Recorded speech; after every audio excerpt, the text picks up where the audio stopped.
She was nobody. That was the first thing the instructors noticed when she walked onto the Naval Special Warfare training compound. Not because she was trying to be invisible, but because she simply did not register the way the men did. The men came in loud. They came in confident. They came in with chests puffed and jaws set, ready to prove they belonged to the most elite fighting force on Earth. She came in quietly, duffel slung over one shoulder, eyes moving across the concrete landscape like she was memorizing every corner, every shadow, every possible place a person could hide. The instructors barely glanced at her. The other candidates looked at her just long enough to categorize her and then looked away. A woman. Not a SEAL. Not ever. Someone's political experiment. Someone who hadn't yet learned her place. They did not know her name. They did not ask. She was simply the girl, and that was all she needed them to think. She had not arrived here by accident or by quota. There was no special pipeline for her, no softened standards waiting to catch her fall. She had done exactly what every man beside her had done. The same physical screening test, the same underwater psychological evaluations, the same background checks that dug through her life like archaeologists looking for bones. She had scored in the 99th percentile on the rifle qualification. The proctors had checked the machine twice, certain the numbers had scrambled. They had not scrambled. She simply did not flinch. She did not breathe wrong. She did not let the recoil travel anywhere except exactly where she directed it. And the men around her on the range had noticed that much before they ever noticed her gender. They saw the groupings on the target, the way each hole kissed the edge of the last, and they had muttered to each other that whoever that was, they did not want to be on the opposite end of that scope. Then she stood up from the prone position, pulled off her ear protection, and shook out her ponytail. The muttering stopped. The looking began. But it was not the kind of looking that recognized excellence. It was the kind that tried to explain it away. At the basic training command in Great Lakes, the rumors started before her first morning chow. There were whispers in the berthing bays, hushed speculations passed between bunks after lights out. She was a diversity hire. She was a politician's niece. And she was a publicity stunt cooked up by some admiral who had never carried a rifle in his life. The whispers grew louder as she continued to survive each evolution that culled the weaker candidates. The pool competency test should have ended her. That was what the men believed. Water is the great equalizer, they said, but they meant it the other way around. They meant that water would expose her, drown her ambitions, send her back to wherever she had come from. They did not understand that she had grown up in water. Her father had been a commercial diver in the Gulf. Before she could properly read a book, she could hold her breath for 2 minutes while untangling fishing line from a propeller. The pool did not frighten her. It welcomed her home. She tied the 50-pound weight pack around her waist and stepped off the edge. And the water swallowed her without protest. 50 meters of treading and bobbing and controlled breathing. Her lungs expanded and contracted like bellows. She did not panic. She did not surface early. When the instructor finally signaled the end of the evolution, she pulled herself onto the deck without assistance, water streaming down her face, and waited for the next instruction. The men around her were gasping, coughing, some of them retching onto the concrete. She stood still, regulating her heartbeat the way she had taught herself as a child, floating alone in the deep end of the municipal pool while her father worked his weekend shifts. The instructors exchanged glances. No one spoke the word impressive, but it hung in the air anyway, an uninvited guest at a party that did not want it there. And Hell Week arrived with the particular cruelty that only the Pacific Ocean in winter could deliver. The surf temperature hovered just above 60 degrees. The wind cut across the beach at 20 knots, carrying sand that stung exposed skin like 1,000 needle pricks. The candidates had been awake for 60 hours by the time the second night fell. They were hypothermic, sleep-deprived, and systematically broken down into the raw material from which seals were supposedly forged. The instructors moved among them like sharks, circling, assessing, waiting for the moment of collapse that would inevitably come for most of them. They saved their most aggressive attention for her, not because they hated her, not because they wanted her to fail exactly, but because they needed to know if she was real. They had seen too many candidates who looked impressive on paper and crumbled under the first real application of pressure. They expected her to crumble. They were almost certain of it. She did not crumble. At hour 72, the instructors ordered the remaining candidates to lock themselves arm in arm and enter the surf as a single human chain. The waves broke over their heads, tore them apart, slammed them into the sand. Each time they reformed the chain, each time they re-entered the water. The men on either side of her were massive. 220 pounds. 240 pounds. Men who had played college football, wrestled in national tournaments, spent years preparing their bodies for exactly this punishment. Their teeth chattered uncontrollably. Their lips were blue.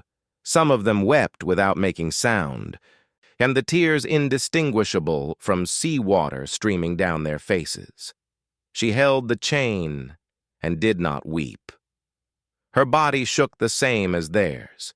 Her core temperature had dropped to the same dangerous level, but something in her mind remained separate from the suffering, observing it, measuring it, refusing to be consumed by it. She had spent her entire life preparing for people to tell her she did not belong. She had spent her entire life refusing to believe them. This was simply another voice in that long chorus, and she had learned long ago how to make herself deaf to its music. By the final morning of Hell Week, only 14 candidates remained from the original class of 247. She was one of them. The instructors lined them up on the beach at sunrise and informed them that they had earned the right to continue training. No one congratulated her. No one slapped her on the back or offered a grudging nod of respect. The silence around her was louder than the crashing waves. But she had not come here for their approval. She had come here to become a weapon, and the forging process was only beginning. The instructors handed out the tan t-shirts that signified passage of the first great gate. She pulled hers over her head and felt the rough cotton settle against her shoulders. In the distance, the sun broke over the horizon line, painting the ocean in shades of gold and crimson. She did not smile. She did not celebrate. She simply turned her face toward the next evolution and waited for the order to move. And the sniper course was held in a place that had no name on any publicly available map. It existed in the high desert of some western state whose identity the instructors refused to confirm, a vast expanse of sagebrush and sandstone and sky so enormous it made the human figure seem like an afterthought. The candidates arrived by unmarked bus at 3 in the morning, deposited onto a dirt road with nothing but their gear and the coordinates of a checkpoint 11 miles away. They had 4 hours to reach it. The terrain was unforgiving. The temperature would climb past 100 degrees by noon. The instructors watched from unseen positions, scoring every decision, every moment of hesitation, every failure of navigation or stamina. She moved at a steady jog that ate up ground without exhausting reserves. She did not stop to check her map more than twice. She did not drink water until she crested the first ridge and found shade beneath an overhang of rock. By the time the sun cleared the eastern mountains, she was already within sight of the checkpoint. The instructor stationed there glanced at his watch, glanced at her face, and made a notation in his log without speaking a word. The classroom phase of sniper training was its own kind of crucible. Ballistics mathematics that would have challenged a PhD candidate in physics. wind calculations requiring instantaneous adjustment of elevation and lead, atmospheric pressure conversions, Coriolis effect compensation, target motion prediction models that changed depending on whether the target was walking, running, or mounted on a vehicle moving perpendicular to the shooter's position. Had the men around her struggled, they had been selected for physical dominance, not academic rigor, and many of them found the mathematics as impenetrable as the desert stone. She did not struggle. The numbers arranged themselves in her mind with the same clarity that musical notes arranged themselves for a concert pianist. Trajectory was simply melody. Wind was simply rhythm. The intersection of bullet and target was simply the resolution of a chord that had been building since the moment she first touched the trigger. She completed the written examination in 43 minutes. The maximum allotted time was 4 hours. Her score was 98%. The only point deducted was for a formatting error on her range card. The live fire phase began at dawn on the 7th day, and the candidates were marched to a firing line overlooking a canyon so deep its bottom was lost in shadow. Their mission was simple in description, impossible in execution. They would engage targets at distances that exceeded the standard maximum effective range of their rifles. 500 meters, 600, 750. Distances where the bullet arc was so pronounced that hitting a human silhouette required aiming several feet above the intended impact point. Distances where a heartbeat, a breath, a single errant thought could send the shot wide by meters. The instructors observed from behind the firing line, recording each miss, each hit, each micro-expression of frustration or confidence that flickered across the candidates' faces. One by one, the men failed. Their shots struck rock, struck dirt, and struck the empty air where the target had been before their bullets finally arrived. Some of them threw their rifles into the dirt. Some of them simply walked away without being dismissed. The instructor called her name. She settled into the prone position and felt the desert floor press against her sternum. The stock of the rifle seated into her shoulder pocket with the familiarity of an old friend. She cycled the bolt, fed a cartridge into the chamber, and placed her cheek against the stock. Through the scope, the target was a gray smudge at the far edge of human vision, a standard military silhouette, torso and head painted in flat olive drab. The wind whispered across her exposed neck at 4 miles per hour, left to right.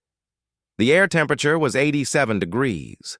The barometric pressure was 29.92 inches of mercury, a standard atmosphere, requiring no correction. Her target was 800 meters distant. The bullet would travel that distance in just over 1 second. In that second, the Earth would rotate beneath its flight path by approximately 9 inches. She calculated the adjustment, placed the crosshairs above and left of the smudge, and began the slow compression of her trigger finger. The shot broke the silence like a stone through glass. The spotter beside her, a senior chief with 15 years of sniper experience, pressed his eye to his spotting scope and remained motionless for 3 full seconds. Then he lowered the scope and turned to look at her. His expression was unreadable. She held his gaze without speaking, without fidgeting, without any visible sign that she was aware of the 17 men watching her from behind the firing line. The senior chief raised his radio to his lips and transmitted a single word, confirm. The radio crackled back, center mass. He nodded once. Then he turned away from her and called the next candidate to the line. He did not congratulate her. He did not tell her she had done something no one in his memory had accomplished on the first attempt at that distance. But he also did not look at her the same way he had looked at her that morning. No one did. The resistance she faced was not the cartoon villainy of overt hostility. It was far more insidious than that. It was the silence that fell over the team room when she entered. It was the conversations that stopped mid-sentence and did not resume until she had passed through to the armory. It was the training partner who always seemed to have his rifle malfunction at the exact moment they were scheduled to practice urban movement drills together. It was the instructor who graded her land navigation exam and marked 4 of her coordinates incorrect, then reviewed the answer key and discovered she had been right all along. He did not apologize. He simply changed the marks without comment and returned her paper face down on the desk. She collected it without acknowledgement. There was no victory in being proven right. There was only the mission, and the mission required her to remain focused on objectives far larger than the small cruelties of small men. The rumors about her multiplied and mutated as she progressed through the training pipeline. She was sleeping with an instructor, and she was being fast-tracked by a feminist cabal within the Pentagon. She was a covert intelligence asset, not a real operator candidate, inserted into the training program for purposes no one was authorized to discuss. She heard all of these rumors and none of them. She had learned as a child that other people's opinions of her were not her responsibility. Her father had taught her that lesson in the deep water of the Gulf of Mexico, where the currents did not care whether you were brave or frightened, worthy or unworthy. They simply were. She had applied that lesson to the training pipeline with the same discipline she applied to her breathing exercises. She did not argue. She did not defend. She did not explain. She simply continued to hit the targets, complete the evolutions, and outlast the men who had entered training believing that biology was destiny. One by one, those men washed out. They failed the final land navigation exercise. They failed the 12-mile timed ruck march. They failed the psychological evaluation that preceded the final selection board. They did not fail because they were men. They failed because they were not good enough. She remained because she was. Graduation night arrived with the particular California chill that rolls inland from the Pacific after sunset. The ceremony was brief, almost perfunctory, conducted in a windowless room on the Naval Amphibious Base in Coronado. The candidates who had survived stood in a single rank while the commanding officer read their names and presented each of them with the trident. How the Golden Eagle clutching trident and flintlock pistol that signified full membership in the Brotherhood of Navy SEALs. When her name was called, there was no applause.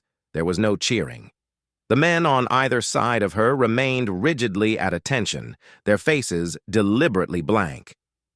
The commanding officer pinned the trident above her left breast pocket, met her eyes for the briefest moment, and moved on to the next candidate. She had waited 3 years for this moment. She had endured physical suffering that would have broken 99% of the human population. She had mastered skills that most professional soldiers would never acquire in a lifetime of service. And in the moment of her greatest triumph, the men who would become her teammates could not bring themselves to acknowledge that she existed. And she did not need their acknowledgement. She had not joined the Navy to be liked. She had joined to fight, and the time for fighting was approaching with the inexorable certainty of a bullet traveling downrange. The deployment order came down on a Thursday afternoon in late October. She was in the team room cleaning her rifle when the operations officer appeared in the doorway and read the names of the 12 operators selected for immediate attachment to a joint special operations task force in eastern Syria. Her name was the 5th one called. She did not look up from her bolt assembly. She did not allow her hands to pause in their methodical work of applying lubricant and wiping away carbon residue. But something inside her shifted into a different register. At the same shift that occurred when she settled behind a rifle and began the long breath control that preceded every shot. The waiting was over. The hypothetical was becoming actual. She had spent 4 years preparing to kill the enemies of her country. Now she would finally discover whether all that preparation had been sufficient. The men selected for the deployment gathered that evening in the team room for a preliminary intelligence briefing. The target area was a river valley, held by a coalition of militant groups that had proven frustratingly resistant to conventional airstrikes and artillery bombardment. The enemy moved through a network of tunnels and fortified positions, emerging only to conduct harassing attacks on American and partnered forces before disappearing back underground. The conventional infantry units operating in the area had taken casualties, not catastrophic losses, nothing that would register in the headlines back home, but a steady bleeding of soldiers killed and maimed by hidden shooters who never exposed themselves long enough to be targeted effectively. The task force commander had requested sniper support. Specifically, he had requested the best sniper available anywhere in the special operations community. The selection had not been unanimous. There were still men in positions of authority who refused to accept that a woman could fill this role. But the commander's request had been specific, and her qualifications were irrefutable. And so here she was, sitting in a windowless room in San Diego, while an intelligence officer described the topography and weather patterns and enemy order of battle in a place she had never seen. The flight to the theater took 18 hours, with 2 refueling stops at bases she was not permitted to identify, even in her own mind. The cargo plane was cold and loud and smelled of jet fuel and the particular metallic tang of military transport aircraft that had been flying continuously since before she was born. She slept for most of the flight, a skill she had developed during her first deployment as a conventional infantry soldier before she ever attempted the SEAL pipeline. The ability to sleep anywhere, anytime, regardless of noise or stress or uncertainty, was as essential to combat effectiveness as marksmanship or physical fitness, and the men around her could not sleep. They stared at the bulkhead or reviewed their equipment or simply sat with their eyes open, waiting. She did not concern herself with their wakefulness. She had her own mission to prepare for, and preparation required rest. They landed at a forward arming and refueling point 3 hours before dawn. The air was cold and dry, carrying scents of dust and diesel and the faint sweetness of blooming desert vegetation that she had not expected. A nondescript convoy of up-armored vehicles waited on the taxiway, engines running, crews standing in the shadows with their weapons at low ready. She transferred her gear without speaking, found a position in the second vehicle, and watched the base recede in the side mirror as they drove toward the eastern gate and the darkness beyond. And the driver did not attempt conversation. The gunner in the turret above her swept his thermal optic across the roadside terrain in a continuous, methodical arc. She counted her heartbeats. 60 per minute. Resting rate. She was not afraid. She was not excited. She was simply present, occupying this moment and this vehicle and this body with the same focused attention she brought to every moment of her life. The road unspooled beneath them, and the horizon remained stubbornly dark. And somewhere ahead of her, the enemy waited to discover whether the rumors about the female sniper were true. The forward operating base was a compound of mud-brick buildings surrounded by HESCO barriers and concertina wire. The previous occupants had been a company of conventional infantry, but they had been pulled back to garrison after suffering 6 casualties in a single week.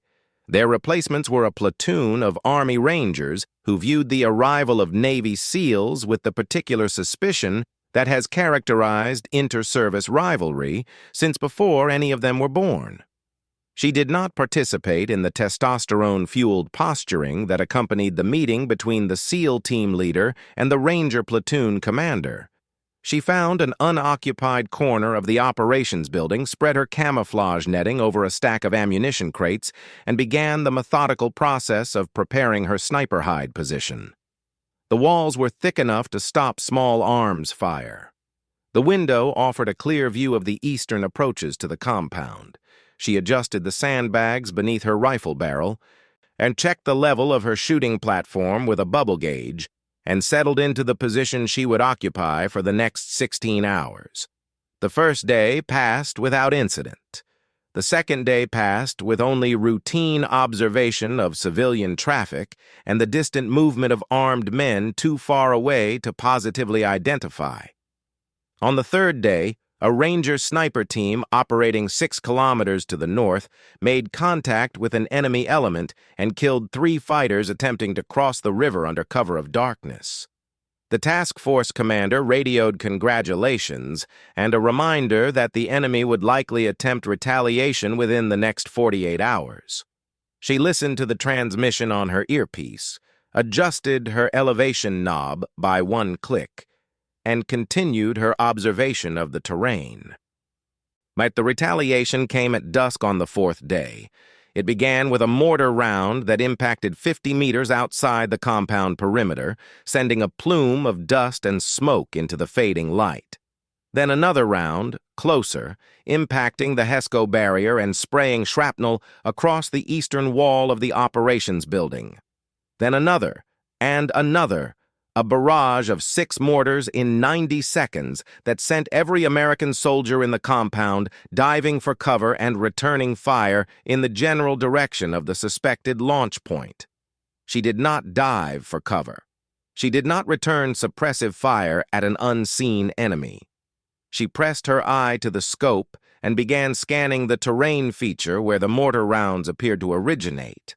A low ridgeline, approximately 800 meters distant, uncovered in scrub brush and the crumbling ruins of a structure that might once have been a farmhouse. The spotter beside her, a young special warfare combatant craft crewman who had never seen combat, was breathing in short, panicked gasps. She placed her hand on his forearm and pressed down firmly. "Breathe," she said. "Slow. 4 seconds in. 4 seconds out."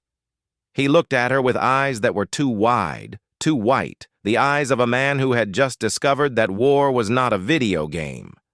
She did not look away from her scope. She did not repeat the instruction. After 3 cycles of her own measured breathing, his respiration slowed to match hers. The mortar barrage had ceased.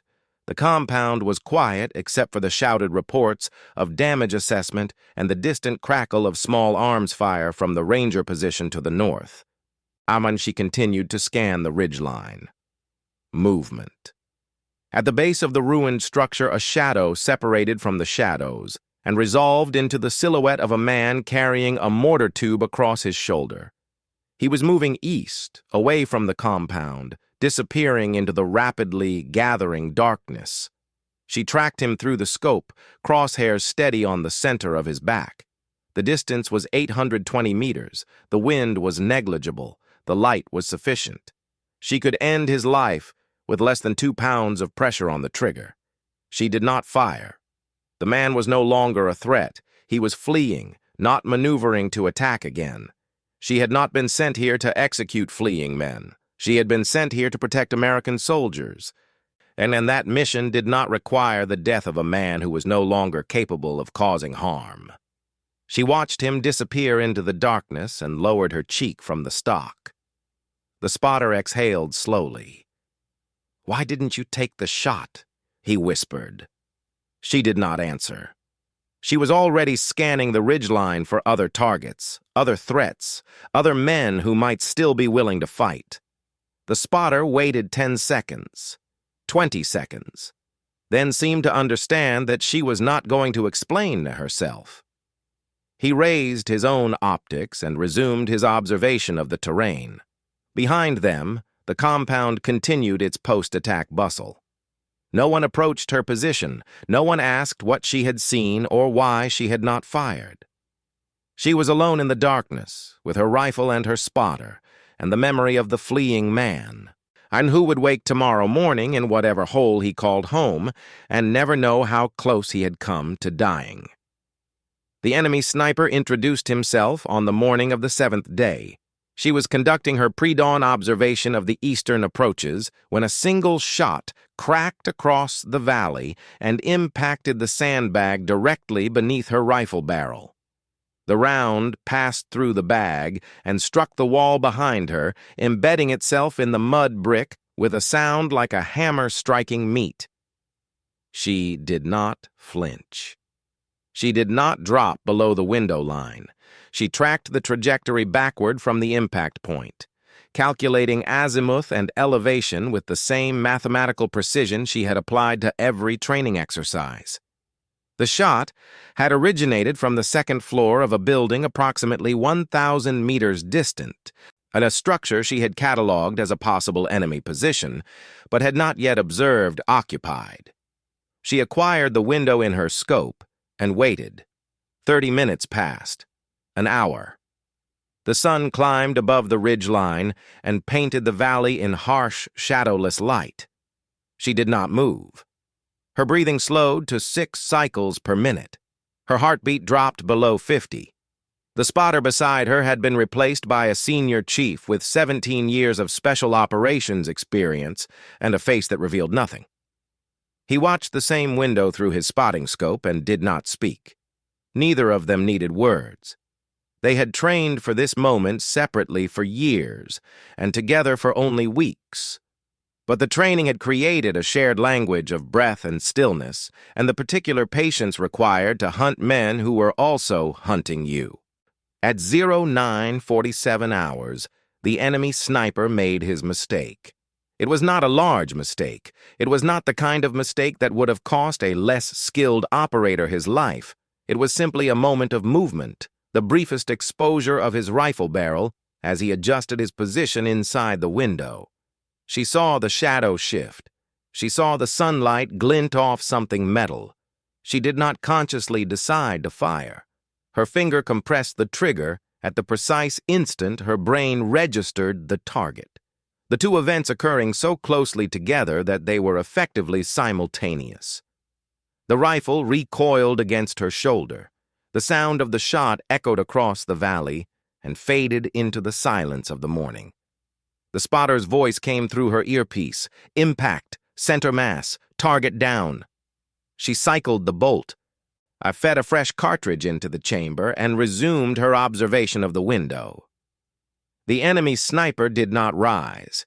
His rifle remained visible, protruding from the window at an angle that suggested it had fallen from nerveless fingers. She watched the window for another hour, then 2 hours, then until the light began to fade and the valley settled into the purple stillness of evening. No one came to retrieve the body. No one returned fire. The enemy had learned, in the space of a single shot, that there was a new hunter in their valley. She had announced her presence in the only language the enemy understood, and they had heard her message clearly. The weeks that followed transformed her from an unknown quantity into a legend. She killed the enemy sniper who had murdered the Ranger platoon's medic. She killed him at 900 meters while he was attempting to exfiltrate through a drainage culvert under cover of darkness. Her night vision optics captured the impact in shades of green and black, the man folding at the waist and collapsing into the water that had been meant to carry him to safety. She killed the mortar team that had been harassing the compound's northern perimeter. 2 shots, 1.8 seconds apart, the spotter and the gunner falling almost simultaneously. She killed the intelligence operative who traveled through the valley once per week to collect reports and disburse payment to local fighters. The man had believed himself safe in civilian clothing, traveling in a civilian vehicle, indistinguishable from the farmers and merchants who moved along the same roads. And he had not understood that her mission was not limited to uniformed combatants. He had not understood that the definition of legitimate military target had expanded to include men like him. She understood, and she acted on that understanding without hesitation, and the flow of enemy intelligence into the valley slowed to a trickle, and then stopped entirely. With each kill, the resistance from her teammates shifted in subtle but unmistakable ways. It did not disappear. It did not transform into the easy camaraderie that the men shared with each other, but the hostility softened into something closer to grudging acceptance. The men stopped leaving the room when she entered. They stopped refusing to share observation posts with her. Some of them even began to acknowledge her presence with the minimal courtesies that operators extended to each other. A nod, a grunt, the sharing of mission-critical information without requiring her to ask for it. She did not mistake this for friendship. She did not mistake it for respect. But it was enough. It was sufficient to enable the mission. And the mission was all that had ever mattered. The night the valley changed forever began with a routine patrol. A squad of rangers had been tasked with clearing a series of buildings along the eastern edge of the nearest village, intelligence suggesting that the enemy was using the structures to stage attacks on the main supply route. The operation was supposed to be straightforward. The rangers would move in under cover of darkness, clear the buildings, capture or kill any fighters present, and exfiltrate before dawn. No one anticipated that the intelligence was 3 days old. No one anticipated that the enemy had reinforced their position with an additional 30 fighters and 2 heavy machine guns. The first ranger through the door of the target building was met with a burst of automatic fire that killed him instantly. The second ranger was wounded in the throat and died before his teammates could drag him behind cover. The remainder of the squad found themselves pinned in a kill zone. Enemy fighters firing from 3 directions, the heavy machine guns chewing through the mud brick walls that were their only protection. The radio transmission came across the tactical net in fragments of controlled panic. Contact! Contact! Multiple casualties! Need immediate support! Grid follows. And the task force commander responded with calm professionalism, redirecting a quick reaction force from the compound and requesting close air support from an orbiting AC-130 gunship. The gunship was 8 minutes out. The quick reaction force was 12 minutes out. The Rangers had perhaps 5 minutes of ammunition remaining at their current rate of fire. The commander's voice came through her earpiece. "Sniper 1, do you have a shot?" She was already acquiring her target. The distance was extreme. 1,100 meters. The wind was gusting unpredictably. The targets were partially obscured by the rubble of the building the Rangers had attempted to enter. She could see the muzzle flashes of the heavy machine gun. Could see the gunner's shoulders rising and falling with the recoil of his weapon. She could not see his head, and she could not see his torso. She could see only the top curve of his helmet and the edge of his shoulder where it extended beyond the protective cover of the wall. It was not a shot that any reasonable sniper would attempt. It was not a shot that her training had prepared her for. It was not a shot that the ballistics tables in her logbook could calculate with confidence. She had perhaps 30 seconds before the Ranger squad was completely destroyed. She fired. The bullet traveled 1,100 meters in 1.4 seconds. During that flight, the wind shifted twice, the target shifted once, and the Earth rotated beneath the trajectory by approximately 1 foot. Her calculations accounted for all of these variables with the same unconscious precision that a concert pianist brings to a complex cadenza. And the bullet struck the enemy gunner at the junction of neck and shoulder, severing his subclavian artery and the brachial plexus that controlled his firing arm. He collapsed across the weapon. His assistant gunner attempted to push the body aside and resume firing. She fired again. 1,100 meters, 1.4 seconds. The second bullet struck the assistant gunner in the exact same anatomical location. The heavy machine gun fell silent. The enemy fighters, who had been preparing to overrun the Ranger position, hesitated. They had been receiving fire from multiple directions throughout the engagement. They had been expecting the quick reaction force and the gunship. They had not been expecting death to arrive from 1,000 meters away with surgical precision. Their hesitation lasted perhaps 15 seconds. It was sufficient. And the Ranger squad used those seconds to consolidate their position, redistribute ammunition, and establish a more defensible perimeter. The quick reaction force arrived 2 minutes later. The gunship arrived 4 minutes after that. By dawn, the enemy had withdrawn from the village, leaving 18 dead fighters behind. The Rangers recovered their fallen comrades and evacuated their wounded. The casualty count, which could have been the complete destruction of an entire squad, was instead 2 killed and 3 wounded. Every ranger who survived that night owed their life to the sniper who had fired from 1,100 meters into a gunner's shoulder. She did not attend the memorial service for the fallen rangers. She was already preparing for the next mission, the next target, and the next impossible shot that no reasonable person would expect her to make.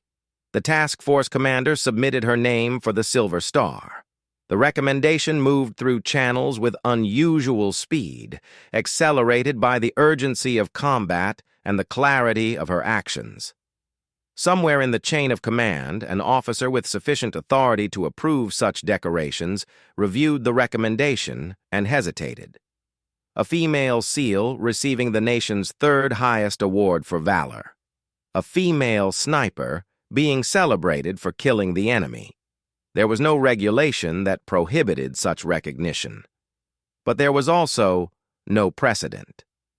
The recommendation sat on a desk in Tampa for 3 weeks, while lawyers and public affairs officers debated the potential implications. She did not know about any of this. She was in the valley, watching the eastern approaches, waiting for the enemy to make another mistake. The Silver Star was approved on a Tuesday and presented on a Friday. The ceremony was conducted at the Forward Operating Base, in the same operations building where she had established her first sniper hide. The task force commander pinned the medal to her chest, while a chaplain read the citation in a monotone that could not quite conceal his discomfort with the words he was speaking. She stood at attention and accepted the recognition without visible emotion. The men of her team stood in a rank behind her, their faces carefully neutral. No one cheered. No one congratulated her when the ceremony concluded and the commander shook her hand and departed for his helicopter. She unpinned the medal, replaced it in the waterproof case that held her spare batteries and cleaning supplies, and returned to her position at the window. The valley waited. The enemy waited. She waited with them, patient as stone, her rifle warm against her palm. The enemy had learned her habits by then. They knew she occupied the eastern window during daylight hours. They knew she shifted to the northern observation post after sunset. They knew she did not sleep more than 2 hours at a stretch, and that her response time to any threat in her assigned sector was consistently under 3 seconds. They had offered bounties for her death, sums of money that would have transformed a poor farmer into a wealthy man. Several had attempted to collect. None had succeeded. The bodies of those who tried were buried in unmarked graves or simply left where they fell, and depending on the tactical situation and the availability of enemy recovery teams. The bounty on her head increased. The quality of the men attempting to claim it did not. In early spring, with the snowmelt beginning to flow in the river and the first green shoots appearing among the desert scrub, the task force received intelligence of a major enemy offensive preparing to launch from the village of Al-Karama, 15 kilometers east of the compound. The attack would involve approximately 200 fighters, 3 vehicle-borne improvised explosive devices, and a command element composed of experienced foreign fighters who had traveled from other theaters to participate in this operation. The task force's mission was to disrupt the attack before it could launch. And the means of disruption would be a combined assault by SEAL and Ranger elements, supported by attack aviation and indirect fire. The sniper element would be positioned on the high ground overlooking the village, tasked with eliminating the enemy command structure at the moment the assault commenced. She studied the satellite imagery of Al-Karama for 3 hours before the operation. She identified 6 potential sniper positions, eliminated 4 of them as tactically unsound, and selected the 2 remaining positions as primary and alternate. She calculated the firing solutions for every building where the enemy command element might be located. She memorized the wind patterns, the sun angles, the fields of fire and dead space that would define her engagement parameters. When the assault force loaded into their vehicles and began the movement toward the objective, she was ready. She had been ready since the moment she first learned of the enemy's plans. She had been ready since the moment she first picked up a rifle. She had been ready since the moment she was born into a world that told her she would never be enough, and she responded by becoming more than anyone had ever imagined possible. The assault began at 0347 hours, with the flash and thunder of Hellfire missiles striking the village's defensive positions. The enemy command element reacted exactly as she had anticipated, emerging from their headquarters building to assess the situation and coordinate their response. Her scope acquired the first target, a man whose face she had studied in intelligence photographs for the past 72 hours. And he was the operational commander, a veteran of Chechnya and Afghanistan and Iraq, a man who had spent 20 years killing Americans and the allies of Americans. His survival until this moment was a testament to his skill and his ruthlessness. His death, when it came, was the result of a single 7.62 millimeter bullet traveling at 853 meters per second. He was dead before his body completed its fall to the ground. She transitioned to the second target, the third, the fourth. Each shot was separated by less than 2 seconds, a cadence that would have been impossible for a shooter who had to reacquire her aim between rounds. She did not need to reacquire. She had already calculated the position of each target relative to the others, had already adjusted her aim points for the slight variations in distance and wind. And her rifle became an extension of her nervous system, the trigger responding to impulses that originated in the deepest, oldest parts of her brain. The enemy command element disintegrated in a span of 8 seconds. The men who had been preparing to lead 200 fighters in a coordinated assault on American positions found themselves leaderless, disorganized, and terrified. Some of them attempted to flee. Some of them attempted to fight. None of them succeeded. The assault force swept through the village with methodical precision, clearing each building, killing or capturing every fighter who offered resistance. By dawn, Al-Karama was secured. The enemy offensive that had threatened the valley for months died in its infancy, stillborn in the ruins of the village that had been intended as its launch point. She remained in her sniper position until the last assault element exfiltrated from the objective. Then she collapsed her rifle into its transport case, shouldered her pack, and began the long walk down the slope.